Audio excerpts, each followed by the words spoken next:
The biggest risks in finance rarely arrive wearing bright colors. They do not usually come with a slogan simple enough for television or a villain obvious enough for people to point at over dinner. Most people want to believe the next great crack in the system will come from something loud. A stock bubble everyone already talks about, a politician everyone already hates, a recession headline dramatic enough to make even lazy people pay attention.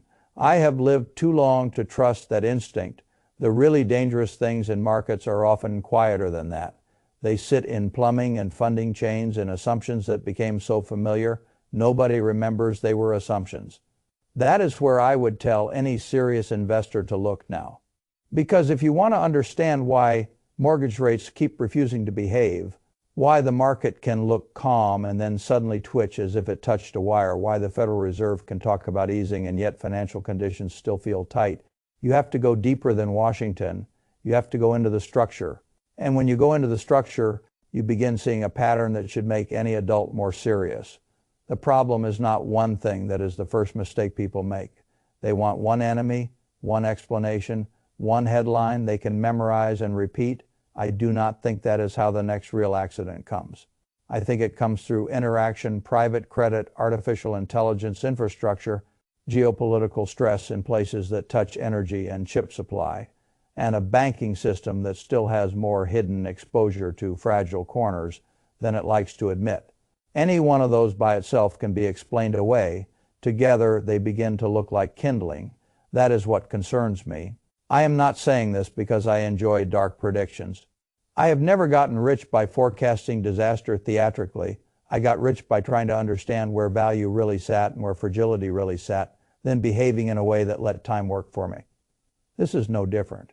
When you see enough cycles, you stop asking whether fear sounds intelligent. You start asking whether the mechanism is real. Here, the mechanism is real. And to see it properly, it helps to start with an old lesson. Back in 2008, the public believed the crisis was mainly about housing. That was only partly true. Housing was the trigger. It was not the full machine. The real damage came from the financial architecture wrapped around housing, structured products, leverage on leverage, hidden interdependence. Institutions that did not merely own mortgages, but owned instruments built on top of mortgages, and then instruments built on top of those instruments. What looked like one market had been transformed into a tower. When the first floor cracked, everything above it began discovering how much weight it had quietly borrowed from the layer below. That is always the danger. It is rarely the first asset that destroys the system.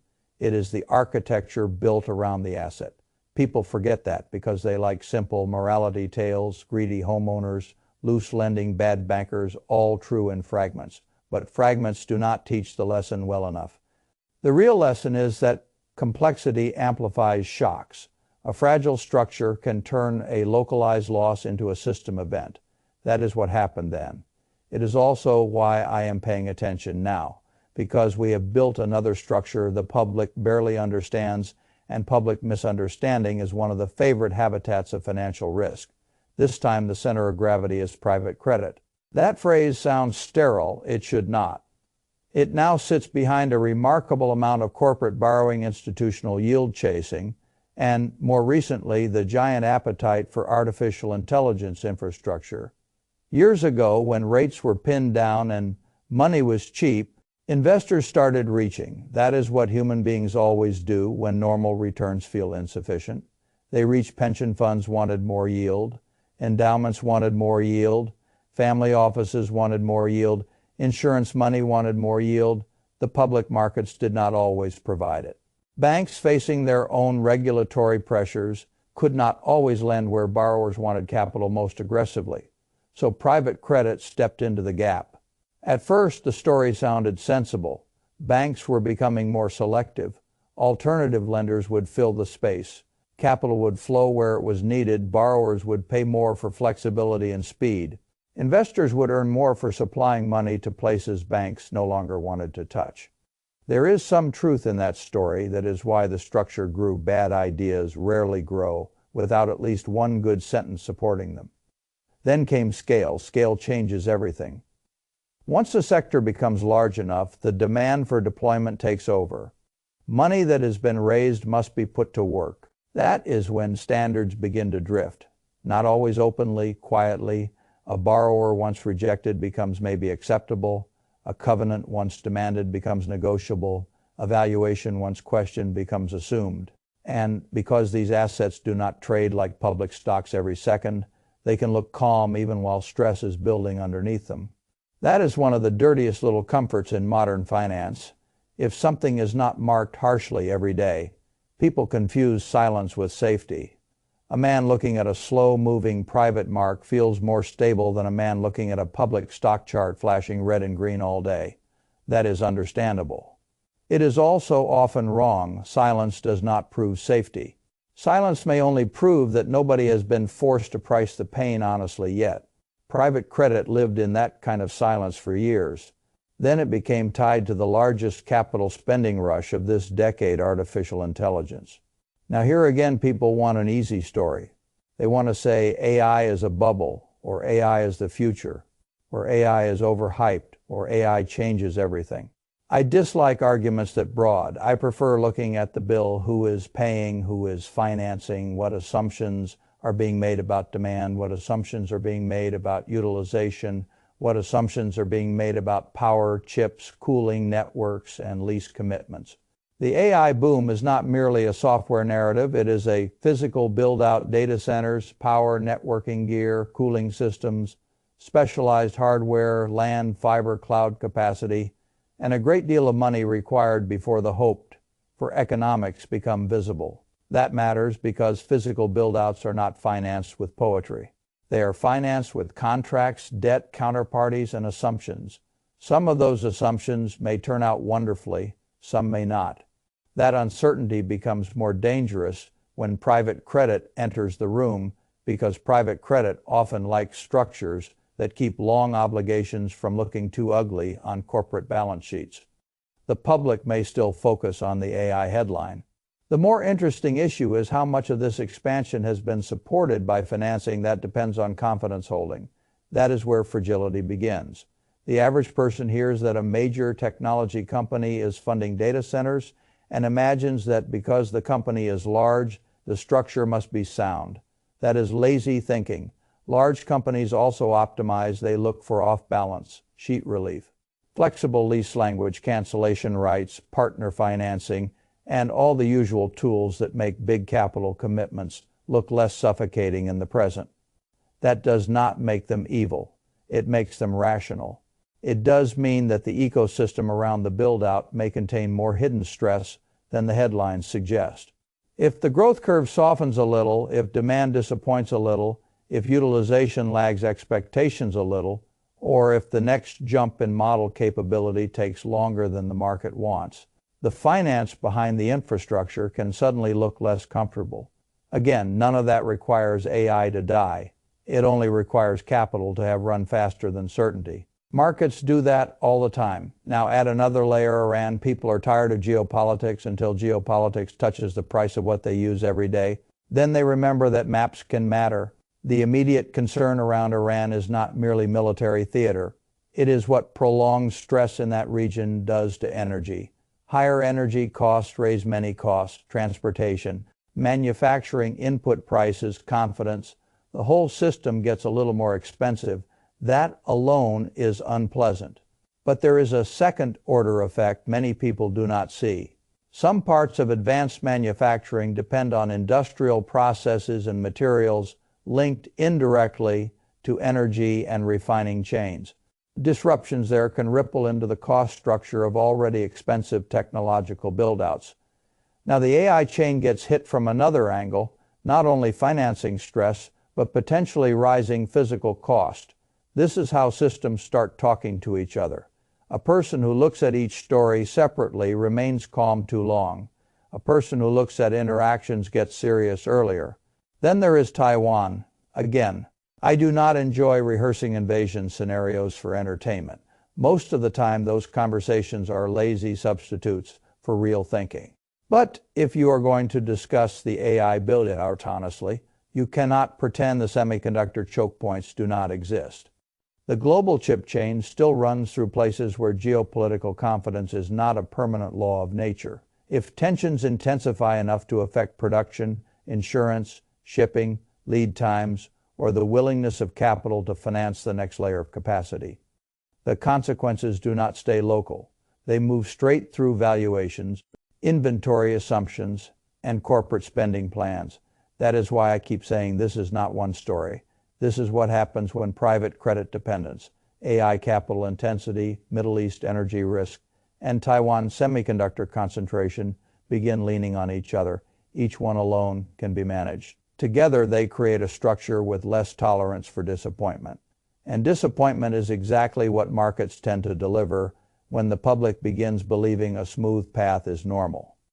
Now let me step back to the domestic side, because this is where people often get confused. They hear me describe all this and think I am saying a recession is guaranteed tomorrow. I am not.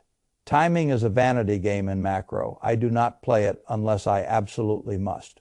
What I care about is whether the system is becoming easier or harder to shock.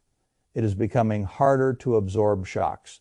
That is enough to change how a prudent person behaves.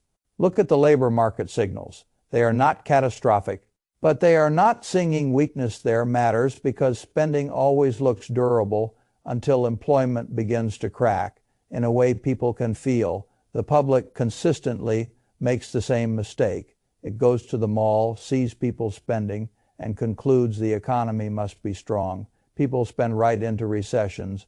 Sometimes they spend because they still have income. Sometimes because they still have savings. Sometimes because denial is a powerful economic force. The empty store comes later. By the time the public sees it in the shopping center, the trouble is already older than it looks. That is why I pay more attention to the labor undercurrents than to the visible consumption moment. Financial stress often begins before the consumer has emotionally accepted it. Then the stress reaches jobs, then consumption reacts. That sequence matters. The bond market gives you another clue. If the bond market were wholly convinced a clean recession was arriving immediately, you would expect a very sharp response on the short end. That is not what we see in a clean, dramatic way. Instead, you see a market still wrestling with inflation risk, term premium financing conditions, and uncertainty about whether policy easing actually translates into easy money in the places that matter. That is another reason the public gets confused. It has been trained to think that if the Federal Reserve cuts, money becomes easy. That is often untrue.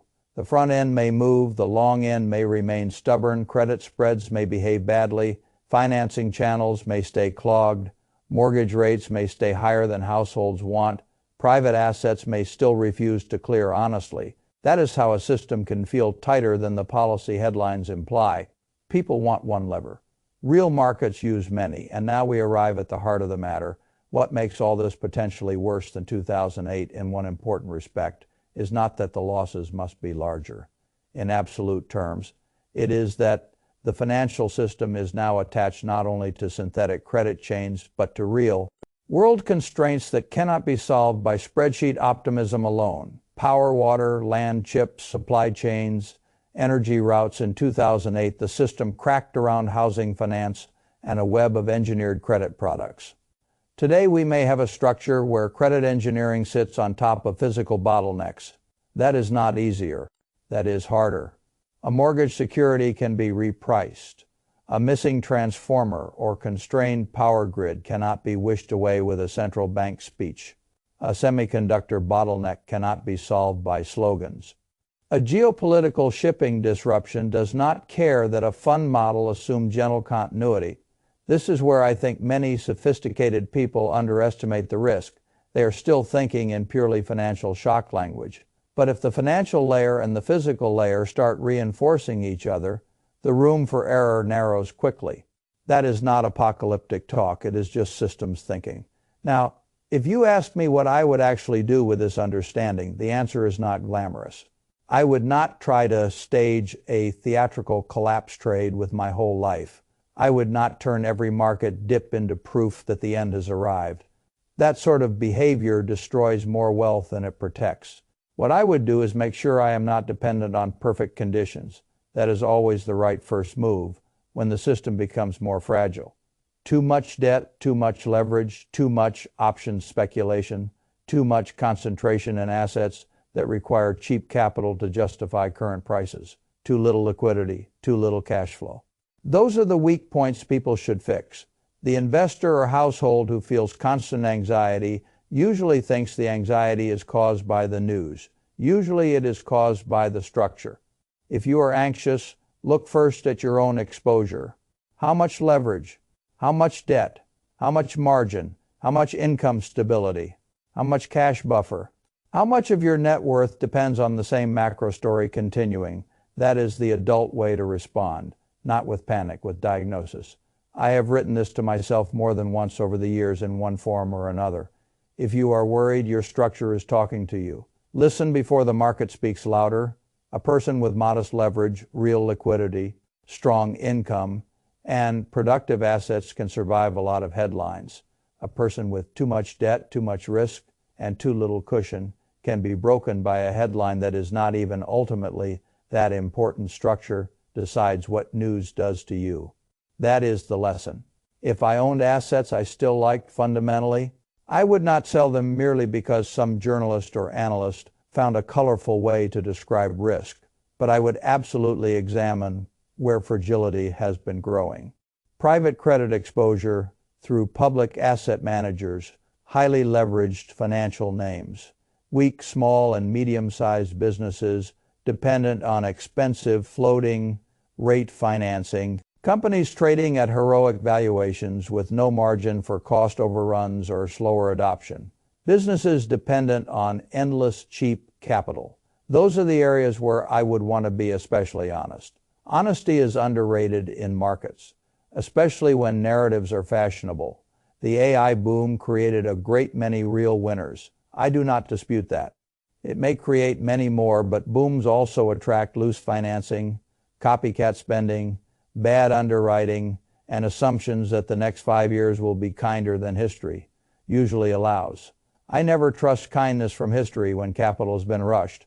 I prefer to ask which businesses get paid regardless of who wins and which businesses are alive, only because money was available cheaply enough for long enough. That is a much better dividing line. If I sound calmer than the material, that is intentional. I do not want to think like a doomer. Doom is lazy. Doom requires very little ranking. I want ranking. What is real? What is loud? What is priced? What is fragile? What is still durable even in a tighter world? What assumptions no longer deserve automatic trust? That is the real work. And if I had to reduce the present situation to one sentence, it would be this. The next real danger is not one giant obvious bubble popping in isolation. It is a web of expensive assumptions around private credit, AI infrastructure, geopolitical stress, and banking exposure beginning to discover they were all leaning on each other more than anyone liked to admit. That is not a good structure, not because it must collapse tomorrow, because it leaves the system with less shock absorption than the headlines suggest. That is enough for me to stay respectful. Respectful does not mean frozen. It means positioned. It means less arrogance. It means more liquidity. It means more quality. It means less dependence on stories that require everything to go right. I have spent most of my life trying not to need perfection. Perfection is a terrible basis for an investment thesis. The world does not provide it. Markets do not pay reliably for requiring it. And systems built on it tend to discover their weakness suddenly after years of calm. That is what worries me here, not the existence of AI, not the existence of private credit, not even the existence of geopolitical stress. The thing that worries me is how much confidence has been built on the assumption that all of them can expand at once without eventually straining the pipes underneath. I no longer believe that assumption deserves blind trust. And when blind trust begins fading, markets become less forgiving very quickly. That is when prudence starts looking intelligent again. I much prefer getting there before the crowd does. There is another subtle reason I take this seriously. The public has been trained by the last decade to believe every stress event ends the same way. The Federal Reserve blinks, liquidity returns, the dip buyers get rewarded, the speculative names come roaring back. Everybody who stayed aggressive gets to tell a story later about courage. That pattern may not hold so cleanly if the issue is not merely monetary tightness, but financing quality meeting physical limits and geopolitical friction. At the same time, a central bank can influence rates. It cannot manufacture cheap discipline after the fact. It cannot instantly create trustworthy borrowers where weak borrowers were financed too freely. It cannot solve every power bottleneck, every supply dependency, every chip choke point, every war risk premium, every overbuilt capital plan. That does not mean policy is powerless. It means policy is not magic. Investors who have grown up thinking every problem is solved with easier money may learn that some problems become slower, messier, and more selective. That is another reason I prefer strong balance sheets, real profits, essential demand, and management teams that do not require applause to remain rational. I do not know whether the recession probability ends up at 49% or 29% or 60%. I do not know whether the trigger is labor, a private credit incident, a geopolitical shock, or simply the accumulated weight of too many expensive promises meeting a less friendly world. I do know this. When multiple weak points begin clustering, the intelligent response is not to laugh them off because each one alone sounds manageable. It is to respect the fact that modern crises travel through connections. Housing in 2008 was not just housing. It was a web private credit. Today is not just private credit. AI capital spending is not just innovation. Iran is not just oil. Taiwan is not just chips. The banking system is not just banks. They are pathways, and once the pathways start transmitting strain together, the market can reprice very quickly. That is why I still come back to the old disciplines. Do not force risk. Do not rely on borrowed money to feel intelligent. Do not own fragile businesses at perfect prices and call it investing. Do not assume every decline is a gift if you have not first asked what kind of asset is declining and why. And above all, do not let the crowd hunger for one neat explanation trick you into ignoring a system that has clearly become more interlocked and less forgiving. I have no interest in fear for its own sake, but I have great interest in staying alive, liquid enough and rational enough to buy what becomes attractive when people who mistook cheap financing for permanent reality finally discover the difference. That is how I would face this environment, not with doom, with discipline.